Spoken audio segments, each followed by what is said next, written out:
Alright, today I'm going to take a look at this QualysGuard, whatever. It's some kind of network security appliance. I haven't really figured out exactly what it does because I can't get it to boot properly. It starts up, it gives you access to the little menu system using this LCD, but that's all I can get it to do. I can't actually get it to start the networking services or anything. They apparently released some kind of statement saying you have to a workaround to fix the errors that I get, but I can't get it to do anything, so I'm not really concerned anyway. But it's just kind of a mystery to me because I don't really know exactly what it does. I think it's just network security of some type.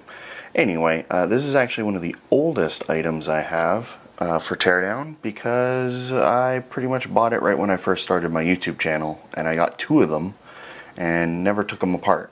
Well, I took one apart and then meant to film the other one and never got around to it.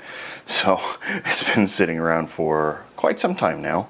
I got them very cheap. I think they were $14 for the two of them with shipping.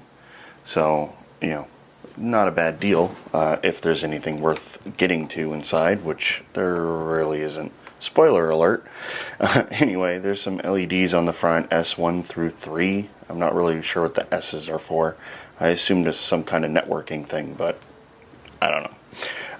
HDD and power. So yes, it does have a hard drive. With it flipped around, you can see it's got a standard 1U power supply, a WAN port and a LAN port. There was some kind of label here. I don't know what that was. Probably an asset tag from whatever company owned it. A couple USB ports. And if you look very closely, you can see that there's some other connectors in here facing the wrong way. So let's get the top off and take a look. There's a Sparkle Power 1U power supply. I like how these all say with noise killer. Yet these are some of the loudest power supplies I've ever owned. Although I think in this particular case, this one's not too loud. We've got a couple sticks of Kensington memory. Looks like 512 meg. Motherboard with a passive heat sink. And there's three 40mm fans along here. They're all kind of dirty. And there's this hard drive bracket thing here with a single parallel ATA hard drive, which I just stuck some case screws in just to keep it from rattling around too much. There we go. Simple 2.5-inch hard drive. Nothing too special. One interesting aspect is how they mount the hard drive. Now, it's a standard 2.5-inch parallel ATA drive, and it just screws into this metal plate. But they have this other little metal bracket that screws in and presses down on all the wiring. Actually, I think it goes this way. Anyway, it presses down on all the wiring to keep it in place. It's kind of unusual. I mean, I guess they're just worried about it being susceptible to vibration and stuff, since these connectors can come loose with vibration. So, get this out, and it is a 7200 RPM, 60 gig, if it'll focus. There we go. 7200 RPM, 60 gig Hitachi. I removed the small plastic shroud that's forcing the airflow over the CPU heatsink, and we got a couple PCI slots.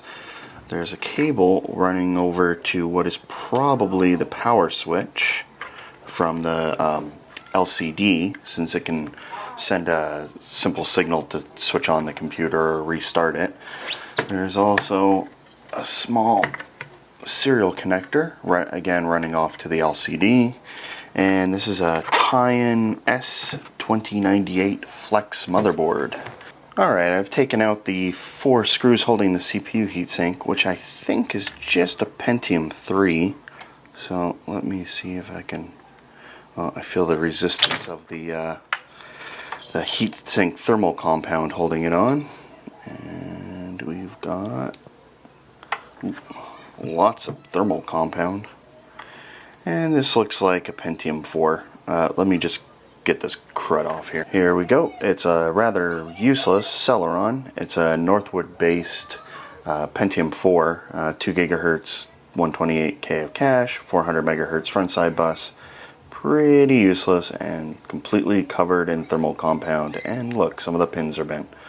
Oh well, I'm just going to put it in a container I've got that I've been filling with stuff for gold recycling. Moving on to the last few components, we got this 180 watt Sparkle power supply, which is a 1U, and it actually doesn't make too much noise, which is rare for these things. It just has a Molex and mini Molex. Where is it? There we go. For the that's for the LCD, and this is just CPU power and ATX. Not too many connections, but it's only 180 watts. There's also 3 of these Pabst fans, which are German, although made in Hungary it looks like, and they're supposedly pretty good, although these are very dirty and loud, so I won't be keeping these ones. And this is the LCD, which has this button pad that's actually custom, which is kind of crazy, but you can tell it's custom because behind it there are LEDs that are not used. This is a pretty standard LCD module. It's made by Crystal Fonts, who make tons of these things. This is a CFA 633, although it has custom firmware. As you can see, it's got a little firmware check mark in their company name. It doesn't work on anything else. I have tried repurposing these, but they just don't work. The firmware is just totally custom, and you can't seem to flash them back to anything else, so they're kind of useless outside of this thing. But anyway, they've got fan controllers, and they can send a signal through these like standard GPIO connectors to both the motherboard to power it on, and it also sends a signal over to this LED module, which is a lot more complicated than I thought it would be. It actually has like a little microcontroller on it and some driver transistors, but it's just blinking some LEDs, so it seems a little overkill. But it's also revision 1.1, and it's got a lot of Kapton tape on it for some reason. The OS on this thing is Red Hat, and it loads up a bunch of stuff, but it never really gets anywhere. It just seems to just stop right once it gets to the networking stuff, and I couldn't find a way to actually get it to boot up properly. The controls on the LCD do work, and I was able to control a bunch of stuff, but not actually get it to start up or connect to the network. Even using manual IP addresses and stuff, it still just didn't work. The motherboard's VGA connector does work. That's how I was able to record the boot up sequence, but you can't actually control anything from this console. It doesn't actually get far enough to give you a command prompt or anything. But you know, motherboard's in good shape. It's just not very useful. I might pull off some of these capacitors since they all look like they're in good shape.